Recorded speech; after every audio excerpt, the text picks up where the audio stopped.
تاج جاوید صاحب یہ فرمائیے گا، ایک یہ جنریشن زی کا ووٹ بڑا اہم ہے، یہ اس بار زیادہ ڈسکس ہوا، اور پھر زیادہ کہا جاتا ہے کہ جو روایتی یا بڑی عمر کے لوگ ہوتے ہیں ان کا ایک تجربہ ہو جاتا ہے، لیکن جو جنریشن زی ہے وہ زیادہ تر ایموشنل بنیاد پر ووٹ دیتی ہے.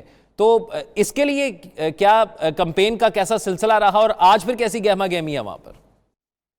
دیکھیں ابھی تو پول شروع نہیں ہوئے، گہما گہمی ابھی 3 گھنٹے کے بعد پتہ چل جائے گی.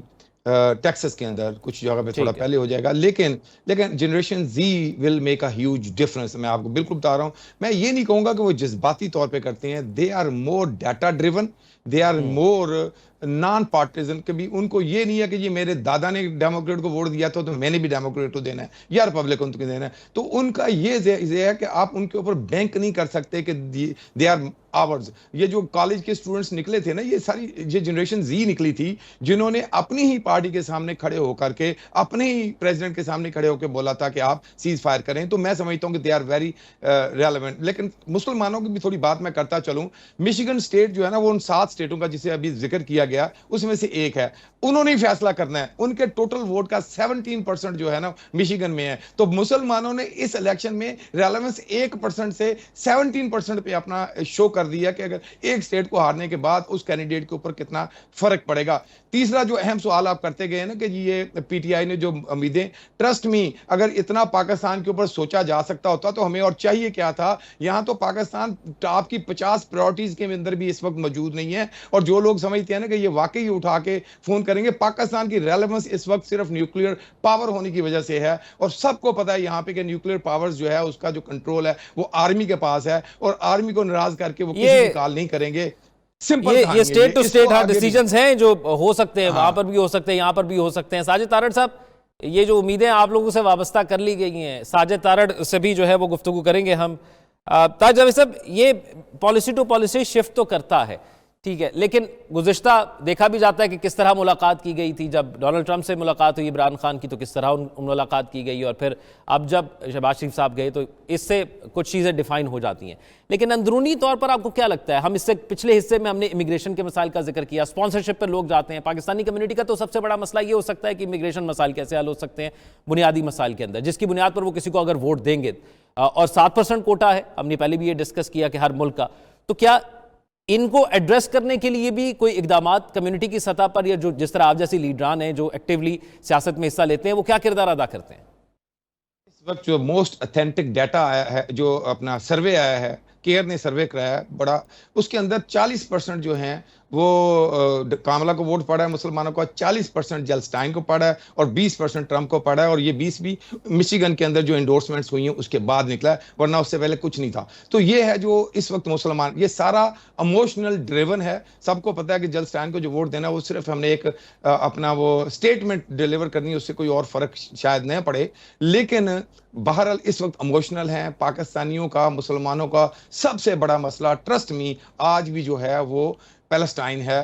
عمران خان کا مسئلہ دوسرے لیول پہ ڈسکس ہو رہا ہے جو پاکستان تک رہ جاتا ہے، اور پاکستان میں بھی ایک سیگمنٹ تک وہ اس کا معاملہ ہے. تو میرے خیال یہ ہمارا ووٹ جو مسلمانوں کو ہے وہ سارے کا سارا جو ہے اس بیس کے اوپر پڑے گا کہ کون کتنا گفتگو کر رہا ہے اس وقت جینوسائیڈ کے اوپر، کون کتنی گفتگو کر رہا ہے غزہ کے بچوں کے جو ہنگر کے اوپر اور سیز فائر کے اوپر. اور یہ اس کا میٹر ہے جس کے اوپر پڑ بھی چکا ہے، آگے بھی پڑے گا. اور میری پریڈکشن یہی ہے کہ کاملا ہیرس یہ الیکشن شام کو جیت جائیں گی. تاج جاوید صاحب، ایک اور اہم معاملہ ہے جو الزام دیکھ ہر جگہ الیکشنز پہ لگتا ہے، اور آپ اس دفعہ یو ایس میں بھی ہم سن رہے ہیں، لیکن ہم نے دیکھا الیکشن سے پہلے اسٹیٹ ایجنسیز نے بھی لوگوں کو خبردار کیا کہ بیرونی مداخلت بھی ہو سکتی ہے.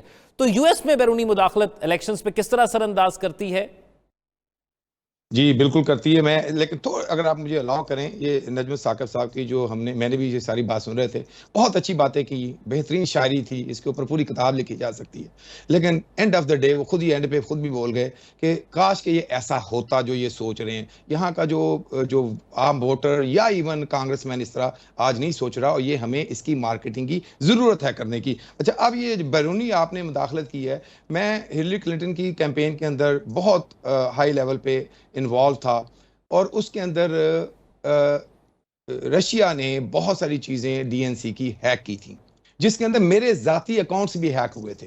جس کو بعد میں بڑی مشکل سے یعنی پھر کمپین نے وہ پیسے سارے کیے اور لوگوں کے، کیونکہ آپ کے سینسٹیو ڈاکومنٹس، آپ کے لائسنسز، بہت کچھ چیزیں وہ ساتھ میں چلی جاتی ہیں، جس کو پھر انہوں نے اپنی ذمہ داری لے کے اس کو سارے چیزوں کو لیگلی مطلب اس کا ہینڈل کیا. تو یہ چیزیں تو میں ذاتی طور پہ دیکھ چکا ہوں کہ اس ڈیٹا ڈریون ایج کے اندر، اس ڈیجیٹل ایج کے اندر کسی بھی جگہ سے بیٹھ کے کچھ بھی چیز ممکن ہے. کوئی شخص آپ کا کوئی شیر کا سوا شیر کہیں پہ بھی ہو سکتا ہے. بات انٹینشنز کی ہے. ٹرمپ کا الیکشن میں ہونا اور رشیا کا اس میں مداخلت نہ کرنا ناممکنات میں سے ہے.